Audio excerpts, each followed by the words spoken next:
I've faced them enough to know that I have ultimate respect for what they can do on the field. So, Cam, I need your help on this. In my lengthy career, I cannot remember a beat-down turnaround like the one I witnessed starting on that night of November 8th, that Sunday night at Tampa, and then 2 months plus later, that January 17th playoff game at New Orleans. The whole script got flipped, and that Sunday night, you guys had annihilated Tampa. You had humiliated Tampa. And what changed? Did the Bucs get that much better? Did you guys just have an off game? What changed so dramatically in the playoff game? Look, anytime you take the field, as you know, it's any given Sunday. But you talk about, the first two games and the third game, the difference being it's not like, Tom threw for 300-400 yards. He threw for, I think it's right under 200 yards. The ground game, the second game, I think they ran for 8 total yards. This time they ran for, I think Leonard had 60 on the ground. The field position was the main difference. I mean, they put up 21 points with under 65 yards of offense. And, I think, Shannon had said it earlier. You gotta eliminate some of the 7 points on the board. You got to make them kick field goals. So that didn't happen, and you saw the sway that happened our way. I mean, did we think we were better than them? Yeah, but we gave them every chance and every reason to win that game. I mean, when they have a short field, you have to eliminate that 7-point possibility. I watch you guys up 7. It looks like you're going there. You're going to bare minimum. You're going to get a field goal, and Jerry Cook fumbled the ball, and it seems from that point on, they got the momentum, and you guys were never able to get it back. Do you feel that was one of the major turning points of the ball game? In any given game, it's not just one major moment. But you think about, how the second half unfolded the way it did. These are, plays you wish you could have back. So, Cam, you've seen Tom Brady now up close and personal 3 times at age 43. Give us your view of him at this stage and age. What are you seeing from Brady? It's playoff Tom. I mean, if that's a thing, I mean, he's got 6 rings for a reason. I mean, this is 10th Super Bowl to come in there. When you're able to get pressure on him early, when you're able to, clog up that middle, that interior pressure push is going to be huge to affect him. I mean, once he's affected, it can change the whole diameter of how you play the game. So this is just something that, being aware of who he is. I mean, it's not like you have to worry about how mobile he is. He's not going to escape the pocket. He's not going to just take off and beat you with his feet, but he is going to make all the right throws. He's able to dissect the defense immediately. Do you see any decline at all in him at this age? Do you see any lack of, loss of arm strength or quickness of release? Now, if anything, his release is getting faster because he knows he's not trying to get hit. I mean, when you talk about he's well aware that he's 43.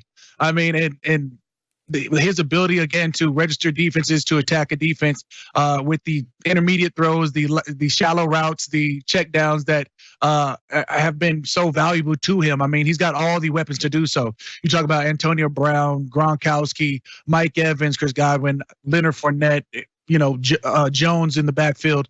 They've got every weapon imaginable to make up for anything about him holding the ball or trying to make those deep passes each and every time. And he's coming in with the ability to get the ball out the fastest in the league.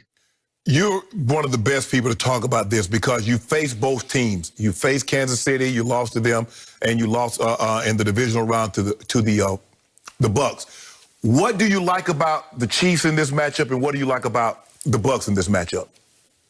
I don't like nothing about either one. If it's not the Saints, I don't have any sort of nothing about, nobody. But if you say, who's more dangerous, I would, maybe tilt the scale towards the Kansas City Chiefs. When you talk about Tyreek Hill being one of the fastest in the game, you talk about, Travis Kelce being the best tight end in the game right now. You talk about what Chris Jones can bring in terms of that interior push.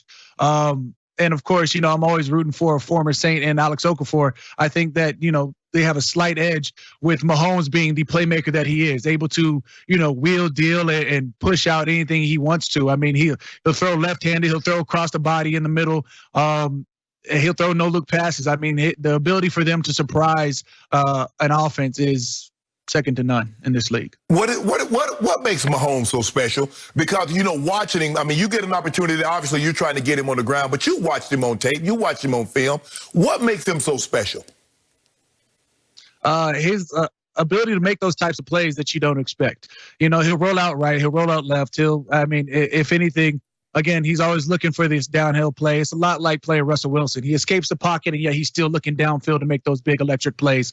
And at the same time, he is a bigger body. He can take off with his feet, so you have to be well aware. You're trying to keep him in the pocket. At the same time, you're still trying to get to him. He's somebody who can beat you with his arm. So, Cam, what happened in that game at New Orleans late in the year, December 20th, when Kansas City visited? Again, the score is 32-29, so it looks like you're in the game. But I look at the time of possession. Mahomes had the ball 41 minutes to your 19 minutes. And Kansas City went 9 out of 18 on third down, and your offense went 1 of 11, and yet you were still just 3 points shy. Break that down for us. That's easily done. We were looking forward to that rematch. If you look at that time of possession and you see how close the game is, we like the way we were matching up. We just didn't finish the game the way we wanted to. Okay. So who are you picking in this game?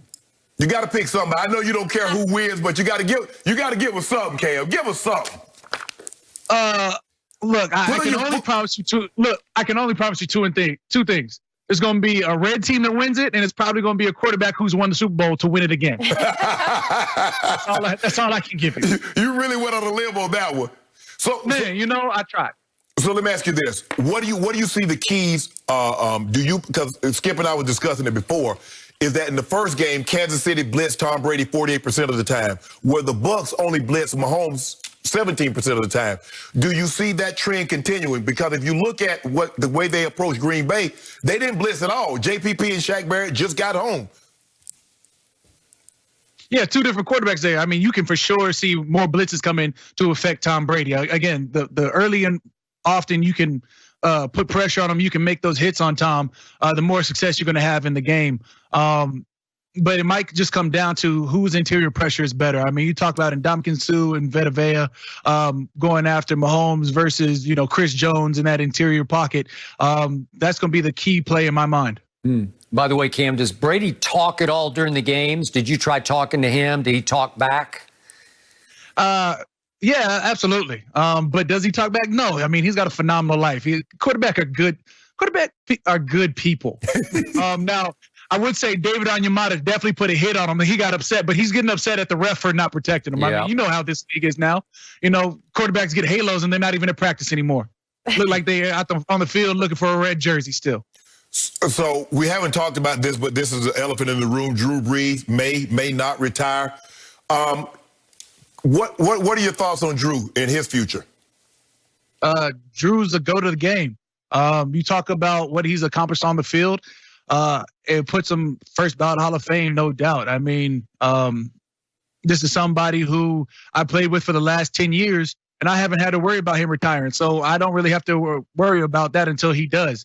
I've had to worry about rumors every year since I've been a part of the Saints. Rumors of him being traded, rumors of him, retire, rumors of et cetera, et cetera.